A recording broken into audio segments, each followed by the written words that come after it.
कृष्ण गोविंद हरे ओम नमो भगवते वासुदेवाय। ओम नमः शिवाय। हर हर गंगे। वासुदेव। परुष्णी तीर्थ, नारसिंह तीर्थ, पैसाच नासन तीर्थ, निम्र भेद तीर्थ और शंखहर तीर्थ की महिमा। ब्रह्मा जी कहते हैं परुष्णी नाम की तीर्थ तीनों लोकों में विख्यात है। उसके पाप नाशक स्वरूप का वर्णन करता हूँ, सुनो। एक बार महर्षि अत्रि ने ब्रह्मा, विष्णु और महादेव जी की आराधना की। उन तीनों के संतुष्ट होने पर महर्षि ने कहा, आप लोग मेरे पुत्र हो, साथ ही मेरे एक परम सुंदरी कन्या भी हो। इस वरदान के अनुसार वे तीनों देवता उनके पुत्र हुए। महर्षि ने जो कन्या उत्पन्न की उसका नाम आत्रेय हुआ। अत्रि के 3 पुत्र क्रमशः दत्त, सोम और दुर्वासा के नाम से प्रसिद्ध हुए। अग्नि से अंगिरा की उत्पत्ति हुई थी। अंगार से उत्पन्न होने के कारण ही उन्हें अंगिरा कहते हैं। महर्षि अत्रि ने अंगिरा से ही अपनी तेजस्वी कन्या आत्रेय को ब्याह दिया। अंगिरा में अग्नि की तीव्रता का प्रभाव था, अतः वह आत्रेय से सदा परुष कठोर भाषण किया करते थे। आत्रेय भी सदा पति की सेवा में संलग्न रहती थी। आत्रेय के गर्भ से महान, बलवान और पराक्रमी अंगिरस नामक पुत्र हुए। अंगिरा आत्रेय को प्रतिदिन कटु वचन सुनाते और अंगिरस नाम वाले पुत्र सदा अपने पिता को शांत किया करते थे। एक दिन आत्रेय पति के कठोर वाक्य से उद्विग्न हो उठी और दीन भाव से हाथ जोड़कर अपने ससुर अग्निदेव से बोली, भगवान हव्यवाह, मैं अत्रि की कन्या और आपके पुत्र की पत्नी हूँ। पुत्रों और पति की सेवा में सदा संलग्न रहती हूँ, तो भी पतिदेव मुझे कटु वचन सुनाते और व्यर्थ ही रोषपूर्ण दृष्टि से देखा करते हैं। सुरश्रेष्ठ, आप मेरे पति देवता को समझा दें। अग्नि बोले, कल्याणी, तुम्हारे पति अंगिरा ऋषि अंगारस से प्रकट हुए हैं। वह जिस प्रकार शांत हो सके वैसी नीति बरतनी चाहिए। तुम्हारे पति अंगिरा जब अग्नि में प्रवेश करें तब तुम मेरी आज्ञा से जल रूप होकर उन्हें बहा ले जाना। आत्रेय ने कहा, भगवान, मैं उनकी कठोर बातें सह लूंगी, किंतु मेरे स्वामी अग्नि में प्रवेश ना करें। जो स्त्रियां अपने स्वामी से प्रतिकूल चलती हैं उनके जीवन से क्या लाभ। मैं तो इतना ही चाहती थी कि वह शांति में वचन बोलें। अग्नि बोले, जल में, शरीर में तथा स्थावर जंगम स्वरूप जगत में सर्वत्र मेरा निवास है। मैं तुम्हारे पति का नित्य आश्रय हूँ, क्योंकि मैं ही उनका जनक हूँ। जो मैं हूँ वही वह भी हैं। यह जानकर तुम्हें चिंता नहीं करनी चाहिए। एक बात और है, जल को तो तुम माता समझो और अग्नि को ससुर। इस बात का अपनी बुद्धि से भलीभांति निश्चय करके तुम विषाद ना करो। आत्रेय ने कहा, भगवान, आप जल को माता कहते हैं और मैं आपके पुत्र की पत्नी हूँ। जननी होकर फिर पत्नी कैसे रह सकूंगी। जल का रूप धारण करने से यह विरोध सामने आता है। अग्नि बोले, स्त्री पहले तो पत्नी होती है, फिर स्वामी का भरण पोषण करने से भार्या बनती है। पुत्र का जन्म देने पर उसे जाया कहते हैं। इसी प्रकार अपने गुणों के कारण वह कलत्र कहलाती है। भद्रे, तुम भी यह रूप धारण करती हो, अतः मेरी आज्ञा का पालन करो। जो एक बार पत्नी के गर्भ में आकर पुत्र रूप से उत्पन्न हो चुका, वह वास्तव में उसका पुत्र ही है और वह स्त्री भी जननी ही है। अतः वैदिक तत्व के विद्वान कहते हैं कि पुत्र उत्पन्न हो जाने पर नारी पत्नी नहीं रह जाती। ससुर के मुख से यह वचन सुनकर आत्रेय ने अग्नि रूप में आए हुए अपने पति को जल से आप्लावित कर दिया। फिर वह दोनों पति पत्नी गंगा जी के जल से जा मिले। उस समय दोनों के स्वरूप शांत थे। जैसे लक्ष्मी के साथ श्री विष्णु, उमा के साथ शंकर तथा रोहिणी के साथ चंद्रमा है, उसी प्रकार वे दोनों शोभा पाने लगे। पति को आप्लावित करती हुई आत्रेय ने जल में शरीर धारण किया था, अतः वह परुष्णी नदी के नाम से विख्यात हुई और गंगा में जा मिली। उसमें स्नान करने से 100 गौदानों का पुण्य प्राप्त होता है। आंगिरस नाम वाले पुत्र ने गंगा और परुष्णी के संगम पर बहुत से यज्ञ किए। वहाँ स्नान दान आदि से जो पुण्य होता है उसका वर्णन नहीं हो सकता। गंगा के उत्तर तट पर नारसिंह नामक विख्यात तीर्थ है जो सबकी रक्षा करने वाला है। उसके प्रभाव का वर्णन करता हूँ, सुनो। पूर्व काल में हिरण्यकशिपु नामक दैत्य हुआ था जो बलवानों में श्रेष्ठ था। तपस्या और पराक्रम की दृष्टि से भी वह बहुत बड़ा हुआ था। देवता भी उसे परास्त नहीं कर पाते थे। उसका पुत्र भगवान का भक्त हुआ। उसके साथ द्वेष करने के कारण हिरण्यकशिपु का अंतःकरण मलिन हो गया था। उस समय भगवान अपनी विश्वरूपता का परिचय देते हुए सभा मंडप के खंभे से नरसिंह रूप में प्रकट हुए और उस दैत्य का वध करके उन्होंने उसकी सेना को भी मार भगाया। क्रमशः युद्ध में समस्त दैत्यों का संहार करके रसातल के शत्रुओं पर विजय पाई। उसके बाद वह स्वर्गलोक में गए। वहां रहने वाले दैत्यों को परास्त करके वह पुनः पृथ्वी पर आए। यहाँ पर्वत, समुद्र, नदी, ग्राम और वनों में नाना रूप धारण करके जो दैत्य निवास करते थे उन सबका भगवान नरसिंह ने संहार कर डाला। आकाश, वायु तथा ज्योतिर्मय लोक में पहुंचे हुए दैत्यों को भी जीवित नहीं छोड़ा। उनके नख वज्रपात से भी कठोर थे। गर्दन और मुख पर बड़े बड़े बाल थे। उनकी गर्जना सुनकर दैत्य पत्नियों के गर्भ गिर जाते थे। उन्होंने समस्त राक्षसों को परास्त किया। भयंकर सिंहनाद, प्रलयाग्नि के समान दृष्टि, थप्पड़ और शरीर के धक्के से समस्त असुरों को चूर कर डाला। इस प्रकार अनेक दैत्यों का संहार करके नरसिंह जी गौतमी के तट पर गए जो उन्हीं के चरण कमलों से निकली हुई और मन तथा नेत्रों को आनंद देने वाली थीं। वहाँ दंडकारण्य का स्वामी आंबर्य नामक दैत्य रहता था जो देवताओं के लिए भी दुर्जय था। उसके पास बहुत बड़ी सेना थी। भगवान नरसिंह का उस दैत्य के साथ अत्यंत भयंकर एवं रोमांचकारी युद्ध हुआ। श्री हरि ने गोदावरी के उत्तर तट पर अपने शत्रु का संहार कर डाला। वह स्थान तीनों लोकों में नारसिंह तीर्थ के नाम से विख्यात हुआ। वहाँ किया हुआ स्नान, दान आदि पुण्य कार्य समस्त पाप रूपी ग्रहों का समन, वृद्धावस्था और मृत्यु का निवारण तथा सबकी रक्षा करने वाले हैं। जैसे संपूर्ण देवताओं में कोई भी भगवान विष्णु के समान नहीं है, उसी प्रकार समस्त तीर्थों में नारसिंह तीर्थ अनुपम और सर्वोत्तम है। उस तीर्थ में स्नान करके मनुष्य भगवान नरसिंह का पूजन करे तो उसे स्वर्ग, मृत्युलोक और पाताल का भी कोई सुख दुर्लभ नहीं रह जाता। बिना श्रद्धा भी जिनका नाम लेने पर समस्त पापों का संहार हो जाता है, वह साक्षात भगवान नरसिंह ही जहाँ विराजमान है।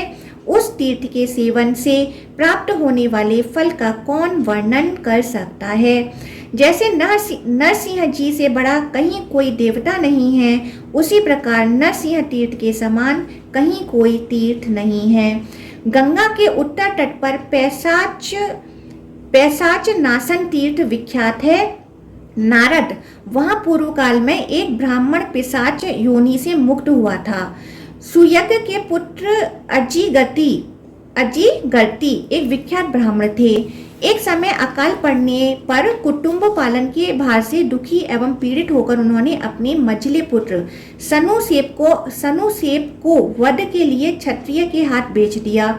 उसके बदले में अजिगर्ती को बहुत धन मिला था। सनुसेप ब्रह्मा वेताओं में श्रेष्ठ था। ऐसे पुत्र को भी अजिगर्ती ने धन के लोभ से बेच डाला। आपत्ति में पड़ने पर विद्वान पुरुष भी कौन सा पाप नहीं कर डालता। समय आने पर अजिगर्ती की मृत्यु हुई और वे नरक में डाले गए, क्योंकि इस लोक में पूर्व जन्म के किए हुए पापों का भोग के बिना क्षय नहीं होता। अनेक पाप योनियों में पड़ने के पश्चात अजिगर्ती भयंकर आकार वाले पिशाच हुए। उन्हें निर्जल और निर्जन वन में सूखे काठ पर रहना पड़ता था। गर्मी में जहाँ दावानल फैल जाता, वहीं यमराज के दूत उस प्रेत को डाल देते थे। कन्या, पुत्र, पृथ्वी, अश्व तथा गौओं का विक्रय करने वाले मनुष्य महाप्रलय काल तक नरक से छुटकारा नहीं पाते। अपने किए हुए पापों के फलस्वरूप भयंकर यमदूतों द्वारा नरक में पकाए जाने पर वह प्रेत जोर जोर से रोने लगा। एक दिन अजीगर्ती का मजला पुत्र सनूसेब मार्ग में कहीं जा रहा था। उसने रोते हुए पिशाच की कातरवाणी सुनी और पूछा, आप कौन हैं जो अत्यंत दुखी होकर रोते हैं? अजीगर्ती ने बड़े दुख से कहा, मैं सनूसेब का पिता हूँ। भारी पाप कर्म करके भयानक प्रेत योनि में पड़ा हूँ। पहले तो बारंबार नरकों में यातनाएं सहता रहा और अब प्रेत योनि को प्राप्त हुआ हूँ। जो जो पाप कर्म करने वाले हैं उन सबकी यही गति होती है। यह सुनकर अजीगर्ती के पुत्र को बड़ा दुख हुआ। उसने कहा, पिताजी, मैं ही आपका पुत्र सनूसेब हूँ। हाय, मेरे दोष से आपकी यह दशा हुई। मुझे बेचने के कारण आपको इस प्रकार नरकों में आना पड़ा है। अब मैं आपको स्वर्ग में पहुंचाऊंगा। ऐसी प्रतिज्ञा करके उसने गंगा जी का चिंतन किया और पिता को उत्तम लोक प्राप्त कराने की चेष्टा में संलग्न हो वहां से चल दिया। उसने सोचा, जो संपूर्ण दुख रूपी अग्नि से संतप्त है और मोह के महासागर में डूब रहे हैं, उन देहधारियों के लिए गंगा जी को छोड़कर तीनों लोकों में दूसरा कोई सहारा नहीं है। ऐसा निश्चय करके पिता का दुर्गति से उद्धार करने की कामना लेकर सनूसेब पवित्र भाव से गौतमी के तट पर गए और वहां स्नान करके भगवान विष्णु और शिव का स्मरण करते हुए उसने प्रेत रूपी दुखी पिता को जल दिया। जलांजलि देते हुए अजीगर्ती ने पवित्र होकर परम पुण्य में दिव्य सारण धारण कर लिया और विमान पर बैठकर देव समुदाय से सेवित वैकुंठ धाम को प्रस्थान किया। गंगा भगवान विष्णु, शिव और ब्रह्मा जी के प्रभाव से अजीगर्ती के हजारों सूर्यों के समान तेजस्वी रूप धारण करके वैकुंठ धाम में रहने लगे। तब से यह स्थान पैशाच नाशन तीर्थ के नाम से प्रसिद्ध हुआ। उसके स्मरण मात्र से मनुष्यों के बड़े बड़े पाप नष्ट हो जाते हैं। नारद, इस प्रकार मैंने तुमसे इस तीर्थ का महात्म्य सुनाया। यहाँ और भी 300 तीर्थ हैं जो भोग और मोक्ष प्रदान करने वाले हैं। निम्रभेद नामक तीर्थ सब पापों का नाश करने वाला है। वह गंगा के उत्तर तट पर है। उसकी प्रसिद्धि तीनों लोकों में है। उसके स्मरण मात्र से संपूर्ण पापों का क्षय हो जाता है। वहीं वेद द्वीप है। उसके दर्शन से मनुष्य वेदों का विद्वान होता है। एक समय की बात है, परम धर्मात्मा राजा पुरुरवा ने उर्वशी नामक अप्सरा की कामना की। मादक नेत्रों वाली कामनी को देखकर कौन पुरुष मोह में नहीं पड़ता। उर्वशी राजा के स्थान पर गई। उसने राजा से यह शर्त की कि मैं जब तक आपको नग्न न देखूं तब भी तक आपके पास रह सकती हूँ। उसके रहने की यह अवधि स्वीकार करके राजा ने उस रमणीय अप्सरा को ग्रहण किया। एक दिन जब वह पलंग पर सोई हुई थी, राजा पुरुरवा उठे। उसी समय उन्हें नग्न देखकर उर्वशी वहां से चली गई। उसके जाने से राजा को बड़ा दुख हुआ। उनका अग्निहोत्र और भोजन छूट गया। वे न किसी की बात सुनते थे और न किसी की ओर देखते थे। मृतक की सी अवस्था में पड़े रहते थे। उस समय पुरोहित ने युक्ति युक्त वचनों द्वारा उन्हें समझाया, राजन, तुम तो बुद्धिमान हो। क्या तुम्हें मालूम नहीं है कि इन स्त्रियों का हृदय भेड़ियों की तरह कठोर होता है? तुम शोक ना करो महाराज। इस संसार में कौन ऐसा पुरुष है जो कामनियों से ठगा ना गया हो? वंचना, क्रूरता, चंचलता और दुष्चरित्रता, ये जिन स्त्रियों के स्वाभाविक दुर्गुण हैं, वे सुखदायिनी कैसे हो सकती हैं? काल ने किसको नहीं मारा? याचक होने पर किसको गौरव प्राप्त हुआ? धन संपत्ति से किसका मन भ्रांत नहीं हुआ? और युवती स्त्रियों ने किसको धोखा नहीं दिया? राजन, जिनका हृदय मद से उन्मत्त रहता है, वह युवतियां स्वप्न और माया के समान मिथ्या हैं। वह किसको सुख दे सकती हैं? यह जानकर तुम निश्चिंत हो जाओ महामते। भगवान शंकर, विष्णु तथा गोदावरी नदी को छोड़कर तीनों लोकों में दूसरा कोई ऐसा नहीं है जो दुखियों को शरण दे सके। पुरोहित का यह कथन सुनकर राजा ने यत्न पूर्वक अपने दुख को दूर किया। वह गोदावरी के मध्य भाग, जहाँ रेत थी, रहकर भगवान शिव, विष्णु, ब्रह्मा, सूर्य, गंगा तथा अन्य देवताओं की आराधना करने लगे। जो विपत्ति में पड़ने पर तीर्थों और देवताओं का सेवन नहीं करता, वह काल के वश में पड़ा हुआ जीव किस दशा को प्राप्त होगा? राजा पुरुरवा एकमात्र भगवान के शरण हो उत्सुकता पूर्वक गौतमी का सेवन करने लगे। संसार की ओर से उनका मन हट गया और भगवान के भजन में उनकी बड़ी श्रद्धा हो गई। उन्होंने ऋत्विजों को साथ लेकर बहुत दक्षिणा वाले अनेक यज्ञों का अनुष्ठान किया। तब से वह स्थान वेददीप और यज्ञदीप कहलाने लगा। वहाँ सदा ही पूर्णिमा की रात में उर्वशी आया करती है। जो मनुष्य उस दीप की प्रदक्षिणा करता है उसके द्वारा समुद्र सहित पृथ्वी की परिक्रमा हो जाती है। जो पुण्यात्मा वहाँ वेदों और यज्ञों का स्मरण करता है उसे वेदों के स्वाध्याय और यज्ञों के अनुष्ठान का फल मिलता है। उसको ऐल तीर्थ जानना चाहिए, वही पुरुरवस तीर्थ है। उसे ही वशिष्ठ तीर्थ और निम्रभेद तीर्थ भी कहते हैं। राजा पुरुरवा के किसी भी कार्य में कुछ भी न्यूनता नहीं होती थी। एक ही कार्य उनसे निम्न श्रेणी का हुआ, यह कि वह सर्वथा उर्वशी में आसक्त हो गए थे। परंतु गौतमी गंगा और महर्षि वशिष्ठ ने उनके इस निम्न तत्व का भी भेदन कर दिया, इसलिए वह तीर्थ निम्न भेद के नाम से प्रसिद्ध हुआ। वह प्रत्यक्ष और परोक्ष दोनों प्रकार के अभीष्ट की सिद्धि देने वाला है। जो निम्न भेद तीर्थ में स्नान करके इन देवताओं का दर्शन करता है उसके इस लोक और परलोक में कुछ भी निम्न नहीं होता।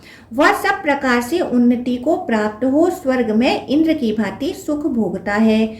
उसके आगे शंखहृद नामक तीर्थ है। वहाँ शंख और गदा धारण करने वाले भगवान निवास करते हैं। उस तीर्थ में स्नान करके मनुष्य भव बंधन से मुक्त हो जाता है। वहाँ का इतिहास बतलाता हूँ जो भोग और मोक्ष देने वाला है। पूर्व काल में सतयुग के आरंभ में ब्रह्मांड के भीतर अनेक रूपधारी राक्षस उत्पन्न हुए जो सामवेद का गान करने वाले थे। वह बेलोन्मत्त राक्षस हाथ में आयुध धारण किए हुए मुझे खा जाने के निमित्त आए। उस समय मैंने अपनी रक्षा के लिए जगत गुरु भगवान विष्णु को पुकारा। उन्होंने अपने चक्र से राक्षसों का संहार करके पाताल को निष्कंटक और स्वर्ग को शत्रु शून्य बना दिया। फिर उन्होंने अत्यंत हर्ष के से भरकर शंख बजाया जिससे समस्त राक्षस नष्ट हो गए। श्री विष्णु के शंख के प्रभाव से जिस स्थान पर यह घटना हुई वह शंख तीर्थ कहलाया, जो मनुष्यों के लिए सब प्रकार से कल्याणकारक, समस्त अभीष्ट वस्तुओं का दाता, स्मरण मात्र से मंगलदायक, आयु और आरोग्य का जनक तथा लक्ष्मी और पुत्र की वृद्धि करने वाला है। उसके महात्म्य के स्मरण तथा पाठ मात्र से मनुष्य समस्त अभिलिखित वस्तुओं को प्राप्त कर लेता है। ओम नमो भगवते वासुदेवाय। ओम नमः शिवाय। हर हर गंगे।